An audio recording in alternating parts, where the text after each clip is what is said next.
प्रणाम। आदेश महाकाल अलख निरंजन। Welcome to eat pray love and tarot. Monday है तो चलिए देख लेते हैं शिव का क्या मैसेज है आपके लिए। कलेक्टिव रीडिंग है, शिव की एनर्जी टाइमलेस, तो रीडिंग भी टाइमलेस रहेगी और किसी भी gender, zodiac, religion and sexual orientation के लोग देख सकते हो। Let's take a card. एक साथ बहुत कार्ड्स आ गए हैं, so I am not taking it. I need one card.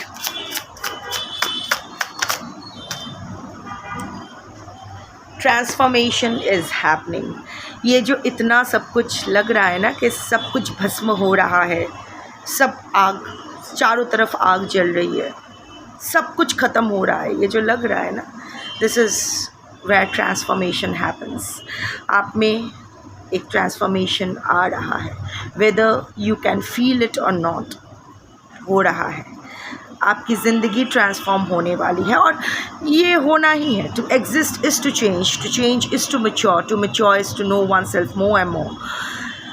Bernard Shaw ने कहा था चेंज इज़ द, वैसे भी change is the only constant. हर मोमेंट हमारी बॉडी चेंज हो रही है, सेल डिविज़न हो रहा है एवरी मोमेंट। मरते दम तक ये सेल डिविज़न होते रहेंगे। हम लोग जो फीटस स्टेज में जो थे और अब जैसा दिखते हैं, एक साल बाद जैसे दिखेंगे, नहीं, कोई तालमेल नहीं है। एक फेंट रह जाएगा जिसे देख के पता चलेगा ओके, पास्ट की कुछ आँच, बट दैट्स इट। बचपन में जो खाना पसंद था अभी भी क्या पसंद है।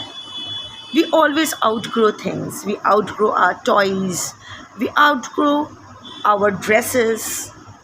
एक साल की उम्र में जो ड्रेस फिट आता था, क्या अभी वो फिट आता है? नहीं।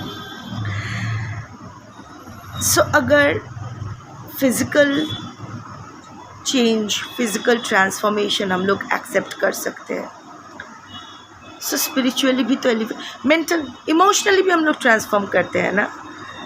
जिस हमारे इमोशंस अलग अलग लोगों के लिए चेंज होता रहता है, सेम हम लोग फील नहीं करते। फाइनेंशियली भी हमारी लाइफ में चेंजेस आती है। सो अगर फिज़िकल, इमोशनल, फाइनेंशियल चेंजेस हमारे लिए सही है, I mean we are okay with it, why not spiritual transformation? Why not the transformation at the soul level? ज़रूरी है, क्योंकि वही सबसे ज़्यादा ज़रूरी है। क्योंकि यहाँ आपका ये जो बॉडी है वो यहाँ मिला है, वो पास्ट लाइफ से नहीं आया है। आपका सोल पास्ट लाइफ के जर्नी कंप्लीट करते हुए इस लाइफ तक आई है। सोल ने अपना सोल कॉन्ट्रैक्ट साइन करके कि मुझे इस जन्म में व्हाट इज़ माई डेडलाइन, क्या मुझे कंप्लीट करना है, कहाँ मुझे जाना है, वो साइन करते हुए आए थे, but with some past baggages. पता है, हम लोग बोलते हैं ना कि सोल कॉन्ट्रैक्ट कब पूरा होगा, सोल जर्नी कब स्टार्ट होगी, सोल पर्पस कब मिलेगा? जब आपका 70 to 80% कार्मिक पगेशन हो जाएगी। बिकॉज सिर्फ सोल कॉन्ट्रैक्ट साइन कर, वो होता है ना एक फैक्ट्री की तरह। सोचो, सपोज़ एक फैक्ट्री, उसको बेचा जा रहा है, ओके। सो मैनेजमेंट या फिर मैनेजमेंट, वो हस्तांतर हो रहा है, मैनेजमेंट में चेंजेस आ रहे हैं। सो एक हाथ से दूसरे हाथ जा रहे हैं, तो अच्छे के साथ साथ बुरे भी जाते हैं। जो भी कर्जे है, लोन्स है, वो नए मैनेजमेंट को या नए जो भी मालिक है उनको सेटल करना होता है। सिमिलरली सोल एकदम फ्री होके लास्ट बर्थ से, इस पास्ट लाइफ से इस लाइफ में तो नहीं आ सकते हैं। इट कम्स विथ लोन्स, कार्मिक डेट्स। जब तक पुराना लोन चुकता ना करो ना, तब तक आप फ्री नहीं होते हो। EMI की तरह है, एक फ्लैट EMI पे ले तो लिया, पर जब तक EMI क्लियर नहीं होता है उस फ्लैट को, आप अपना नहीं बोल सकते हो। फिर जब वो EMI कंप्लीट हो जाता है, फिर आप उस फ्लैट को अपनी तरह से अच्छे से सजा सकते हो, कीले वीले ठोक सकते हो। यू कैन एक्चुअली, तब लगता है कि हाँ फाइन, दिस इज़ माइन। क्योंकि अदरवाइज़ जब तक पूरी किश्तें ख़त्म नहीं हो जाती, पता नहीं कब क्या हो जाए। 1 महीना या 2 महीने का डिफ़ॉल्टर हो जाऊँ तो फ्लैट ही सील हो जाए। So in that case similarly life का, सोल का भी वैसा है। अब तक जो आप इतना सफ़र करते आए हो, that is part of your कार्मिक प्रोग्रेशन। ये मत कहो कि मैंने सिर्फ अच्छा काम किया है, सिर्फ किसी के साथ बुरा नहीं किया है। ये भी तो, ये अहंकार भी बैड कर्मा है। अगर किसी के साथ एक्चुअल में बुरा नहीं किए हो, वो इसलिए नहीं किए हो क्योंकि आपको करना नहीं था, इसलिए क्यों किए हो क्योंकि आप शायद हमेशा कॉन्शियस थे कि what will be the consequence. वो होता है ना कि हमारे मन में बहुत इच्छा होती है कि हम जाके अपना एक्स का खून कर दें। क्यों नहीं कर पाते हैं? क्योंकि हमें पता होता है उसके बाद अगर उसका लाश ठिकाने नहीं लगा पाए तो हमारी फांसी हो जानी है या हमें लाइफ सेंटेंस मिल जाना है, and we can't afford that, या फिर पाप लगेगा। So whatever. सो हम लोग इतना धुले हुए तुलसी के पत्ते कोई नहीं है बॉस। हर दिन कुछ ना कुछ, in fact hypocrisy is the worst form of bad Karma. मन में कुछ सोचा, कुछ कर कुछ रहे हो। ये जो होता है ना कि गरम तेल में हाथ डालोगे तो हाथ जल जाएगा। तो आपको ऐसा इतना क्या खुद पर गुरूर आया कि मुझे गरम तेल में मैं हाथ डालूं पर हाथ ना जले? या फिर जब गरम तेल आपके हाथ पे डाला जा रहा था, अपने हाथ खींच क्यों नहीं लिया? या फिर जब पता है एक बार हाथ जल चुका है, अब बार बार वही गरम तेल में हाथ क्यों डाल रहे हो, या उस गरम तेल का एब्यूज़ क्यों सह रहे हो? सो ये बहुत ही, जो ये बोलते हैं कि मैंने अपनी लाइफ में कोई कांड नहीं किया है, कुछ बुरा नहीं किया है, गलत है, झूठ बोल रहे हैं। खुद से शायद झूठ बोल रहे हैं, कॉन्शियसली अनकॉन्शियसली। वो होता है ना कि मैंने कभी चोरी नहीं किया, इधर उसको मौका नहीं मिला चोरी करने का, या झूठ बोल रहा है। यहाँ कर्मा का कुछ मौका वौका का कुछ है नहीं। संचित कर्मा प्रारब्ध बन के आते हैं, पास्ट लाइफ कर्मा प्रेजेंट में आते हैं, उसके साथ ऐड होता है प्रेजेंट लाइफ का कर्मा जो क्रियामन कर्मा है। दोनों मिलके अपना आगामी डिसाइड होता है कि फ्यूचर में क्या होगा लाइफ।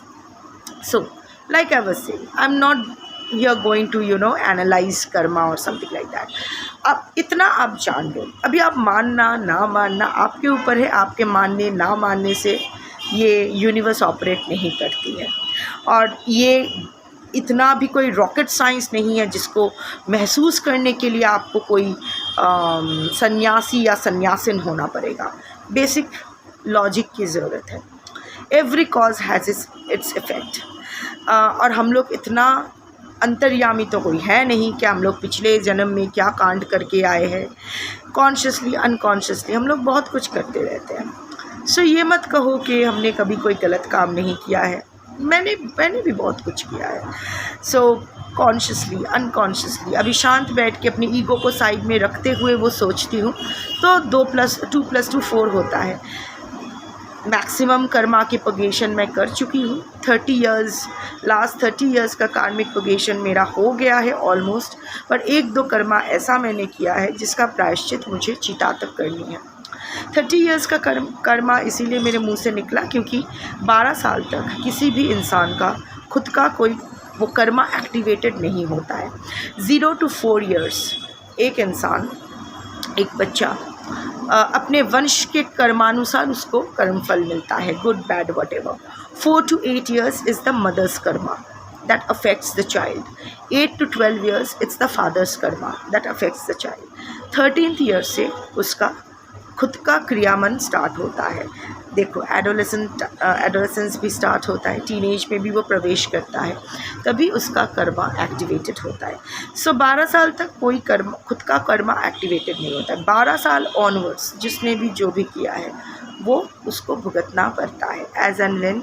और वैसे भी लाइफ डिफ़िकल्ट इसलिए हो जाती है क्योंकि हम क्रियामन भी ना सिर्फ हम पर प्रारब्ध का बोझ रहता है बट क्रियामन कर्मा को भी सही करने का बोझ रहता है, उसका भी चुकाना होता है। सो एनीवे, अब तक जो भी हुआ, जिस दिन भी, जिस साल भी ये वीडियो आप तक पहुँचे, आप जान लेना कि योर कार्मिक प्रोग्रेशन इज़ 70 to 80% ओवर। एक बहुत बड़ा चंक ऑफ कार्मिक डेट आप चुकता कर चुके हो। Now it's the time for your soul to start aligning with its soul purpose. अभी आप जो सोल कॉन्ट्रैक्ट साइन करके आपका सोल यहाँ आया था वो अभी परस्यू करने का टाइम आया है। और डिले होगी तो फिर वो फिर से carried forward to the next birth हो जाएगी। जनरली वो एम नहीं होना चाहिए।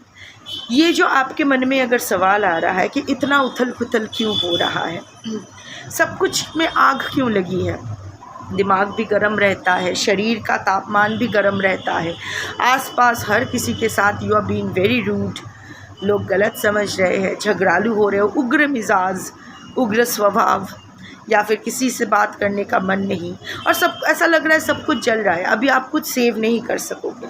यस, अभी आप सेव नहीं कर सकोगे। जो भी जल के राख होना है राख होगा, तभी वहाँ से फीनिक्स फिर से अपनी उड़ान भरेगी। ये भस्म स्नान, ये अग्नि स्नान और भस्म स्नान आपके लिए बहुत इम्पॉर्टेंट है। यही होता है ना कि एक साइकिल ख़त्म होकर दूसरा साइकिल जब स्टार्ट होती है, इवन एक स्टेट में देखो, जब एक पार्टी का सत्ता चली जाती है और दूसरे पार्टी का सत्ता स्टार्ट होती है, एक एनर्जी स्टार्ट होता है, राइट। सो यहाँ भी सेम चीज़ होती है।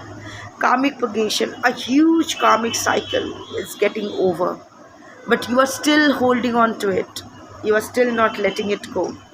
अभी भी एनर्जेटिकली कनेक्टेड हो, इफ नॉट फिजिकली, इमोशनली, छोड़ना नहीं चाहते हो, इसीलिए तो हाथ जल रहे हैं। यू नो, वो जल रहा है, चिता जल रही है, पर आप चिता में हाथ डाल के उस लाश को पकड़ के बैठे हो कि नहीं मुझे जलने नहीं देना है, तो उस लाश के साथ साथ आपकी हाथ तो जलेगी, वो लाश तो जल जाना है। सो आपका जो पुराना सत्ता है वो जल चुका है, उसको जल जाने दो। You are no longer your old self, let it go completely. जो कुछ भी छूट रहा है ना, रिश्ता, situation, job, money, let it go. Awakening, transformation का टाइम ऐसा ही होता है। I have faced it, so I know, first hand experience. समझ में नहीं आता था वो रोलर कोस्टर जब चल रही होती थी और सब लोग ज्ञान झाड़ते थे कि नहीं this is part of transformation, लगता था कि एक लगाओ कान के नीचे। बट अब जब उस भस्म स्नान से बाहर आ गई हूँ, तब जब व्हेन आई लुक बैक तो समझ में आता है कि ओह अच्छा, ये लोग भी अंडरगो किए थे, इसीलिए ये लोग ऐसे बोल रहे थे। Now I have crossed it, I also can safely से दिस। वही होता है सारा पुराना कुछ, क्योंकि हम लोग पुराना कुछ भी रद्दी में देना पसंद नहीं करते हैं। वो टूटा हुआ चेयर, वो पुराना कपड़े, बचपन के कपड़े अभी भी समेट के रखे हुए हैं, बचपन के खिलौने अभी भी समेट के रखे हुए हैं। So you have to let it go because you have outgrown all this. जो भी outgrow कर जाते हो, even when जब soul body को outgrow कर जाते हैं तो ही हमारी मौत आ जाती है। when the soul has done all, वो realization आता है, चाहे वो कितना भी घटिया इंसान, सो कॉल्ड घटिया इंसान का हो या सो कॉल्ड बढ़िया इंसान का हो, doesn't matter, the soul always elevates, the soul always, soul का जर्नी ना ऊर्ध्वगामी होता है, इट ऑलवेज मूव्स अपवर्ड्स। इसीलिए तो जब हम लोग मरते हैं तो भी जनरली मुंह से या आँख से या स्ट्रोक हो जाता है, हार्ट सेरेब्रल स्ट्रोक या हार्ट अटैक, हम लोग मर जाते हैं। द लाइफ फोर्स ची ऑलवेज मूव्स अपवर्ड। तो सोल जब आउटग्रो कर जाते हैं बॉडी को, तभी मौत आती है, तभी चिताएं जलती हैं, because this body no longer outgrow, वो फिट नहीं बैठेगा। So it's no point in holding on to it. तो स्वाहा कर दो या मिट्टी में गाड़ दो, यही होता है। या चील कौओं को खिला दो, जैसे पारसी लोग करते हैं। सो कैन बी एनीथिंग, फिर उसका कोई अहमियत ही नहीं रहती है। जला दो, कुत्तों, चील पक्षियों को खिला दो, गाड़ दो, just return to nature. So या ये जो आप फेस कर रहे हो, transformation is happening, you are already in the middle of it. ऐसा नहीं है कि होगा, अभी सब कुछ जल रहा है और जल जाने दो, कुछ नहीं होगा, डरो मत, शिव इज़ विथ यू। सती जली थी, फिर पार्वती आई, राइट। सती का जलना, अगर शिव अभी भी, सती का अगर देह छेद ना होता, अगर नारायण, अगर विष्णु अपना सुदर्शन से सती का देह छेद नहीं करते, शिव अभी भी वो सती का लाश कंधे पे रख के तांडव कर रहे होते तो पार्वती का रिबर्थ नहीं होता, शिव शक्ति का मिलन नहीं होता। So it is very important to let go. और क्योंकि शिव अपने मर्जी से नहीं छोड़ रहे थे सती के लाश को, इसीलिए the universe Vishnu had to intervene. और अभी भी जो भी होगा, ये जो आप छोड़ना नहीं चाहते हो ना, अभी आपके साथ कुछ रूथलेस इंसिडेंट्स घटेगी, मर्जी से छोड़ दो हो जाएगा, पर अभी the universe will be very strict with you. तकलीफ होगी, you will bleed, but you will come out of it renewed in a much relieved and better way। अभी भी दुखी हो, जो ओके रहने का नाटक है, हाँ वो नाटक ही है। सो ये जो भूल जाने का आई हैव मूव्ड ऑन का नाटक ही है, बट अभी यूनिवर्स आपको और नाटक नहीं करने देगी, बिकॉज ये सब you have outgrown your surrounding, you have outgrown this connections. आपको अभी एलिवेट करना है। बहुतों को अपना सोल पर्पस मिल गया है, बट उसको परस्यू करने में आप झिझक रहे हो, फुल्ली आप उसको अपना नहीं पा रहे हो, you are not being able to acknowledge it. हो जाएगा। एंड इंटरेस्टिंगली मैं अभी शमशान से वापस आई हूँ। अपना शमशान साधना, वो चिता जलती है तो उसके सामने जो साधना है वो करके मैं वापस आई हूँ after a lot of after a long time. Actually मैं नहीं जा पाई, मेरे बीच में मैं नहीं जा पाई थी क्योंकि मेरे बच्चे बीमार थे, ऑपरेशन हुआ था एंड ऑल दैट। बहुत दिनों बाद मैं गई और अभी लौटी, एंड लौट के instead of taking a bath and just relaxing कि ठीक है सुबह कर लेंगे, पता नहीं क्यों मुझे लगा कि ये रीडिंग करनी चाहिए। तो जैसे ये कार्ड आया तो मुझे लगा रे मैं भी तो जलती हुई चिता के सामने से आई हूँ। So this message was meant for you. ये जो सफ़र आप करो, शांत बैठो, अपने ईगो को साइड में रखो। Emotion is nothing but ego in disguise. हम लोग इमोशनल कब होते हैं? गुस्सा कब आता है? जब हमारे साथ कोई बुरा करते हैं। दुखी कब होते हैं? जब हमारे साथ कोई बुरा करता है। खुश कब होते हैं? जब हमारे साथ कोई अच्छा करता है। So ultimately it's all about us, अहम, मैं। सो ये इमोशन कैसे हुआ? ये तो ईगो हुआ। अगर इमोशन होता तो छोड़ना जानते थे। इट्स ओके, फाइन, जब तक मिला फाइन, ठीक है, मेरा कर्म था। नहीं मिल रहा है वो भी मेरा, I deserve it, that's it. So वो ह्यूमिलिटी कहाँ है? वो सरेंडर मोड कहाँ है? अभी भी तो ईगो ही काम कर रहा है, बस इमोशन का भेस पहन लिया है। ये जो बिटरनेस, ये जो इरिटेशन, वाई? क्योंकि किसी ने बुरा किया है आपके साथ, राइट? आपने उसके साथ अच्छा किया, उसने आपके साथ बुरा किया, इसीलिए आपको इरिटेशन हो रही है, गुस्सा आ रहा है। कहाँ कॉन्ट्रैक्ट साइन हुआ था कि आप अच्छा करोगे, उसको भी वही करना पड़ेगा? ये रिलेशनशिप कब बिजनेस डील बन गया कि मेरा 2 तेरा 2, मेरा 3 तेरा 3, कब बन गया? इमोशंस जो ट्रू, और वैसे भी इमोशन बोलो, ईगो बोलो, it's all hormone born. Compassion is soul born. So emotion और ईगो देखो शुरू भी ई से ही होता है, एक ही है, एक ही कॉइन के 2 faces. Compassion, that is what the soul carries. That compassion is not based on hormones. और जो compassionate होते हैं, जो अपना ईगो और इमोशन के ऊपर जाकर वो कंपैशन को अपनाते हैं, उसमें सरेंडर आता है, ह्यूमिलिटी आती है, वो छोड़ने से डरते नहीं है। और अगेन इसके लिए आपको सन्यासी या सन्यासिन होने की ज़रूरत नहीं है। You just have to understand the ways of the universe, the patterns that are holding you back, and you have to break that pattern and align yourself with the ways of the universe.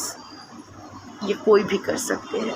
You know, हम लोग बोलते हैं कि इंसान कितना उच्च कोटि के सृष्टि है, एक्चुअली नहीं। Other animals, other species, they are automatically aligned with the universe.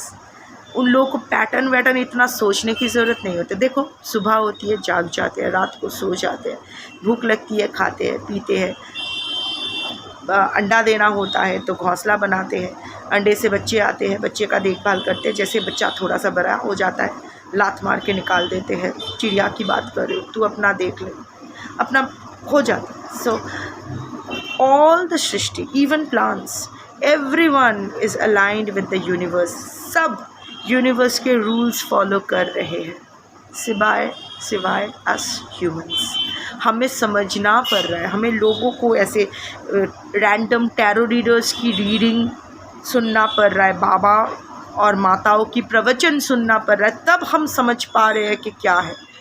पर चेतना और चैतन्य तो हर किसी के अंदर है, ये समझाना पड़ेगा तब क्यों हम समझें। जबकि जिन लोगों को समझाना चाहिए ये लोग ऑलरेडी समझ कर ही पैदा हो गए हैं। हम लोगों को क्यों दूसरा चाहिए समझाने के लिए, फिर भी समझ कर भी नहीं समझते हम लोग, वो भी सिलेक्टिव समझते हैं। जो हमारे फ़ायदे के लिए होते उतना रखते हैं, बाकी छोड़ देते हैं। मैं आपको ट्रिगर या पुलअप नहीं कर रही हूँ, मैं हमारी बात कर रही हूँ। मैं बस यही आपको समझाने की कोशिश कर रही हूँ कि ये जो ट्रांसफॉर्मेशन की प्रोसेस है ये आपके लिए अच्छा है। सो जो भी अभी और कोई गलती मत करो, जो भी हो रहा है just go with the flow, release what it is meant to be without any मैल इन योर हर्ट। इतना एक बार, it's nothing is outside, everything is inside. You deserve it and thus you are getting it, good bad whatever. This is the universal law, सबके साथ ऐसा होता है। जो कर्मा का रूल समझते हैं उनके साथ भी, जो नहीं समझते उनके साथ भी। एक मच्छर भी कर्म से परे नहीं है, उसका भी डिसाइडेड है कि वो कहाँ जाएगा, क्या करेगा, कैसी हरकतें करेगा, तब उसकी मौत होगी।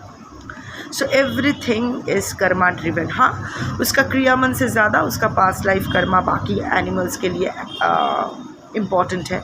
बाकी एनिमल्स के पास क्योंकि चेतना और चैतन्य नहीं है, वो क्रियामन से अपना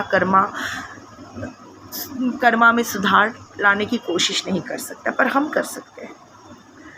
हमें अपना सर झुका के अपना प्रारब्ध को एक्सेप्ट करना ज़रूरी नहीं है। क्रियामन कर्मा सही करके उस प्रारब्ध के एनर्जी को थोड़ा सा चेंज करने की कोशिश हम कर ही सकते हैं। कर पाएंगे नहीं कर पाएंगे, लेट द यूनिवर्स डिसाइड।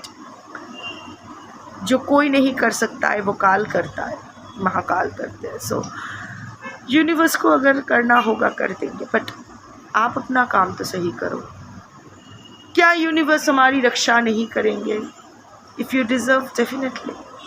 पर आपने इतना क्या उखाड़ लिया है कि आपको स्पेशल ट्रीटमेंट मिले? क्या आप अपना कर्म सही से कर रहे हो?